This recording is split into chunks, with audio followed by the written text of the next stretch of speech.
Quando ouvimos notícias sobre desastres aéreos, muitas pessoas ficam estarrecidas e com medo de viajar de avião. Mas fazendo uma análise sobre um ponto de vista técnico, esse meio de transporte é muito mais seguro do que andar de carro, por exemplo. Você já parou para pensar na quantidade de voos que ocorrem no mundo inteiro ao mesmo tempo? Se você refletir um pouco sobre isso, perceberá de imediato que os acidentes aéreos são raríssimos, e é por isso mesmo que nos assustam tanto. Ouvimos falar sobre acidentes de carros e motos a todo instante, e é por isso que já não nos espantamos mais com eles, pois são corriqueiros. Hoje em dia, mais do que nunca, a tecnologia tem sido uma grande aliada na prevenção de acidentes, e o avião continua sendo o meio de transporte mais seguro que existe. O problema é que todo tipo de máquina controlada por pessoas abre espaço para a manifestação de erros operacionais, técnicos, mecânicos, humanos e até mesmo imponderáveis. Desde um botão ativado no momento errado a um pássaro preso nas turbinas. Nesse tipo de situação, infelizmente a chance de o acidente ser fatal é muito grande, o que torna ainda mais impressionante a nossa seleção feita para o vídeo de hoje,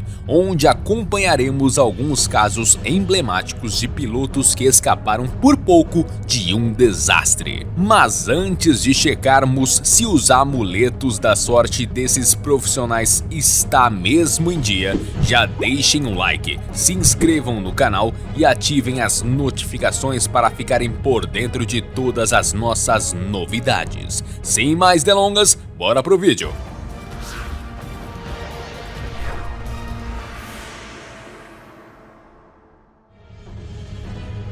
Capitão Sully.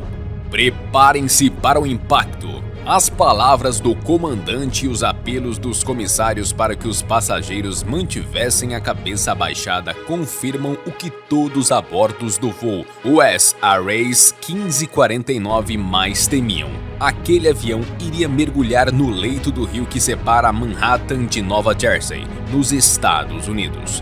O que ninguém poderia prever é que todos sairiam de lá são e salvos. O acidente, descrito como um milagre pela mídia mundial, deu origem inclusive ao filme Sully, estrelado por Tom Hanks, tamanha repercussão dos fatos ocorridos em 15 de janeiro de 2009.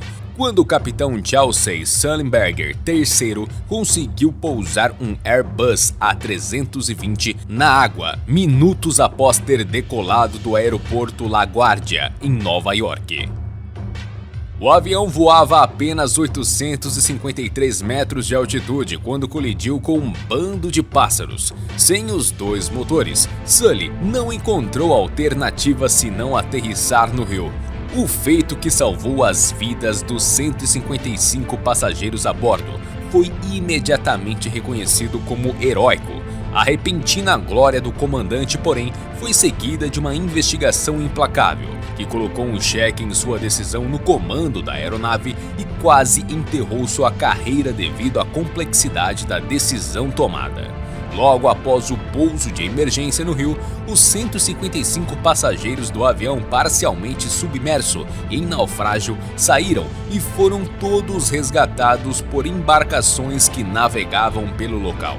Toda a tripulação do voo 1549 foi mais tarde condecorada com a medalha de mestre da Guild of Air Pilots and Air Navigators. No momento da entrega das medalhas, foi dito que esta aterragem de emergência e a evacuação da aeronave sem a perda de nenhuma vida humana é uma conquista heróica e a única da história na aviação.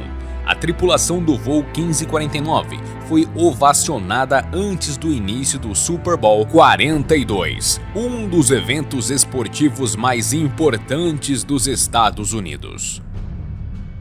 Emoção em Noronha. Um vídeo que circulou bastante nas redes sociais no ano passado mostra o momento exato em que dois aviões quase colidiram na pista do aeroporto de Fernando de Noronha, em Pernambuco. O episódio foi filmado por uma pessoa que estava na área da pista do aeroporto, onde o avião da Companhia Azul taxiava e quase foi atingido por uma aeronave da Gol, que se preparava para pousar. O autor do vídeo chega a soltar um palavrão ao perceber a proximidade entre os dois aviões.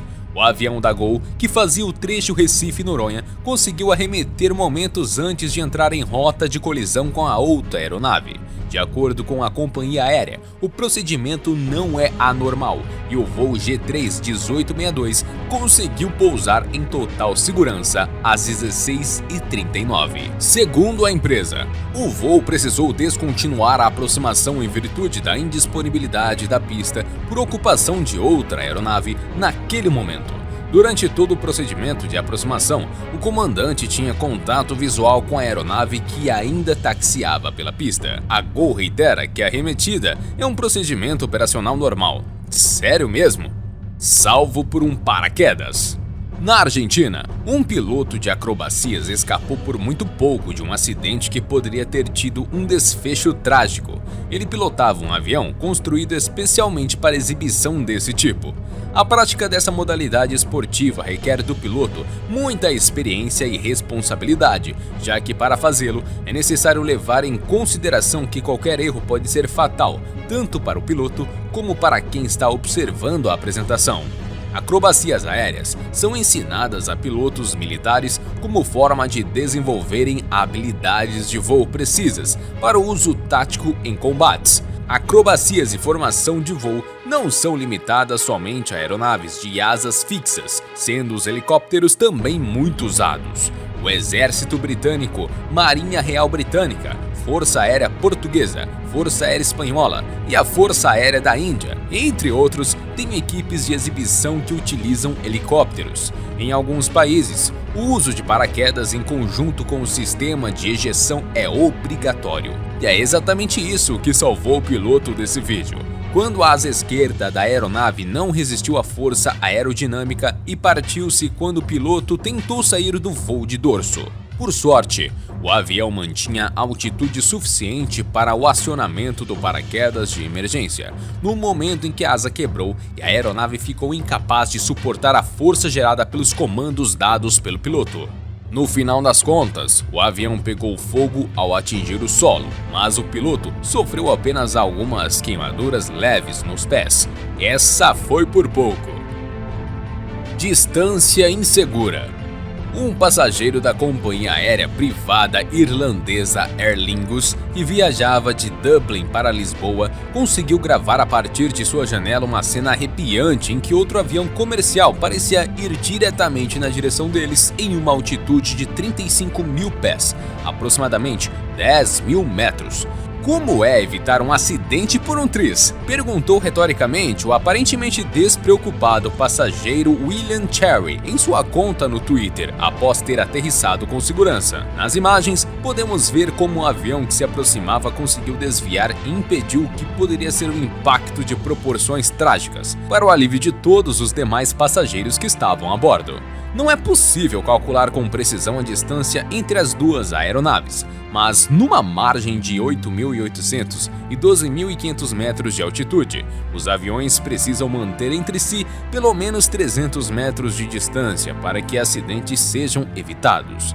Isto é o que o setor de aviação se refere como separação vertical reduzida mínima. O aviãozinho estava ou não estava dentro da margem? O avião que se desmanchou.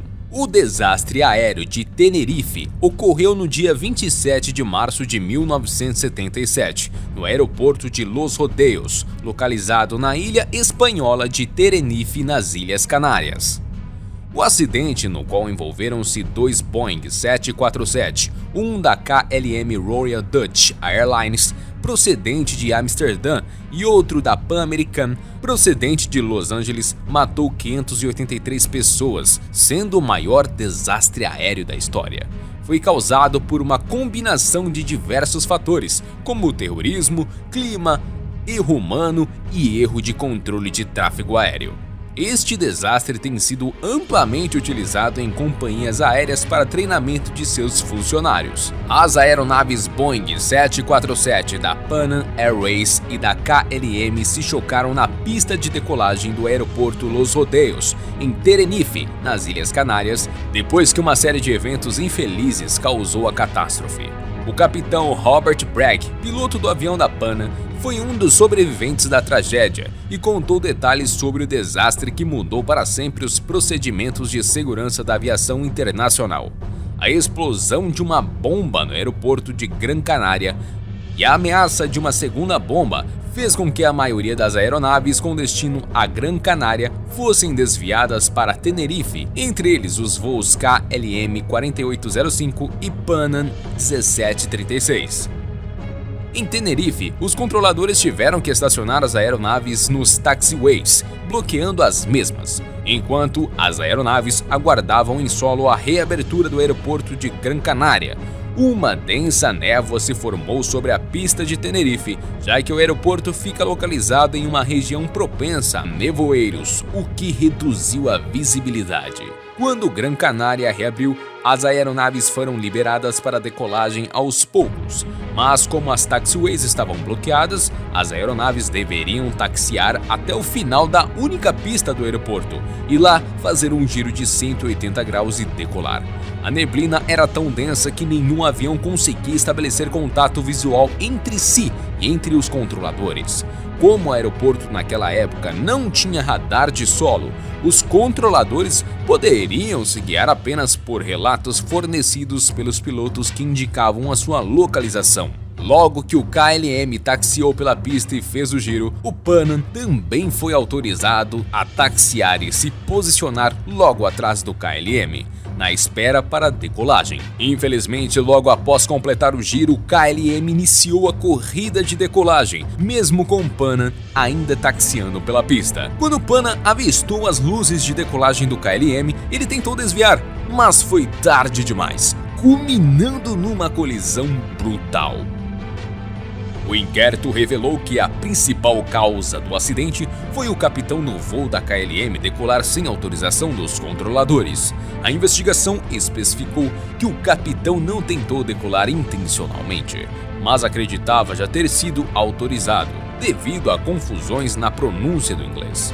Os investigadores holandeses acusaram a KLM de fornecer mau treinamento à sua tripulação, mas voltaram atrás e acusaram o controle do tráfego aéreo pela má compreensão da língua inglesa.